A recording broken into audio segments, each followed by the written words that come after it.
Hey, how's it going? Let's check out what's in the news today. The Matildas have pulled off one of the greatest comebacks ever in their World Cup match against Brazil. All week, people were saying the Aussie team was likely to crash out of the tournament, but last night they proved their critics wrong. If this game isn't a cause for celebration, then I don't know what is.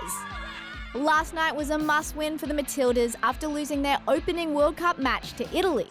The game didn't start out well. Brazil took an early 2-0 lead, but the Aussies kicked into action just before half-time, with Caitlin Foord scoring this beauty.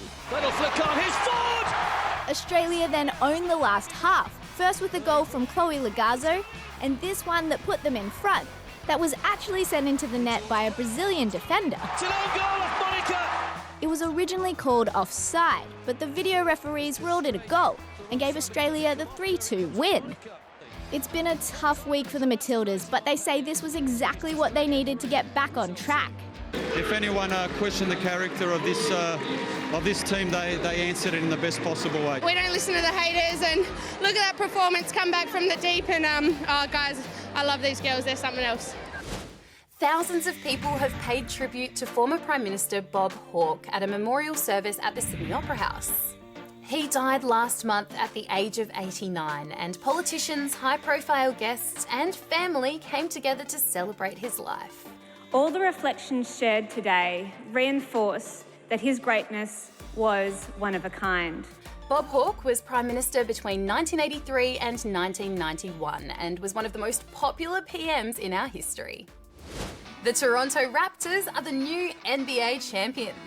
They defeated the Golden State Warriors 114-110 to take out the best-of-7 series 4 games to 2.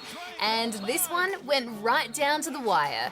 Kawhi Leonard won his second finals MVP and helped his team to its first ever, actually Canada's first ever NBA title. Way to go.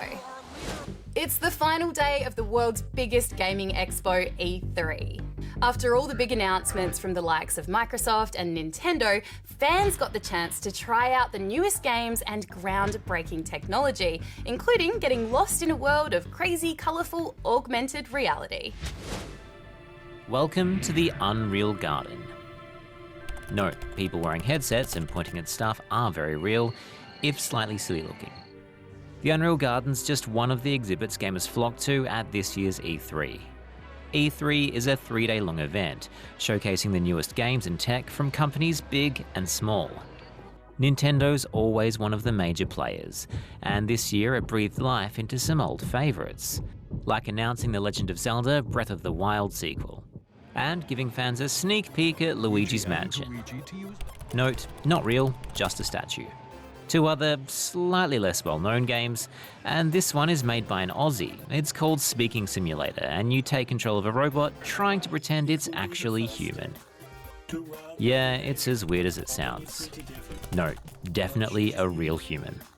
So after 3 huge days and a bunch of big announcements, it's finally game over for E3. For our next segment, let's take a look at some bright, colourful stories from around the world. It's Colour Me Happy.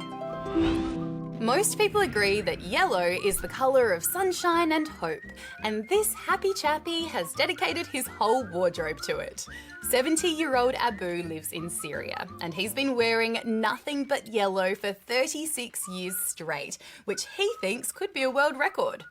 And yes, that includes his shoes, socks, and even undies. Zebras aren't exactly the most colourful creatures, but they're pretty distinct. And as it turns out, their stripes aren't just for looks. A new study says their black and white coats serve a good purpose, keeping them cool in the African sun. Scientists say the temperature of the black stripes is basically always hotter than the white stripes, and that causes a sort of airflow, kind of like a natural air conditioning system. And meet France's most famous painting orangutan, Nanette. She just celebrated her 50th birthday at this Parisian zoo. Nanette started painting many years ago and has never been forced or trained to do it. Keepers say she just has a natural talent. Well, that's about it for today, but hey, have you subscribed yet? If you want to see more awesome videos like this one, then click subscribe and like if you liked as well. And don't forget, if you want to get notifications, you can also hit that bell button. Thanks!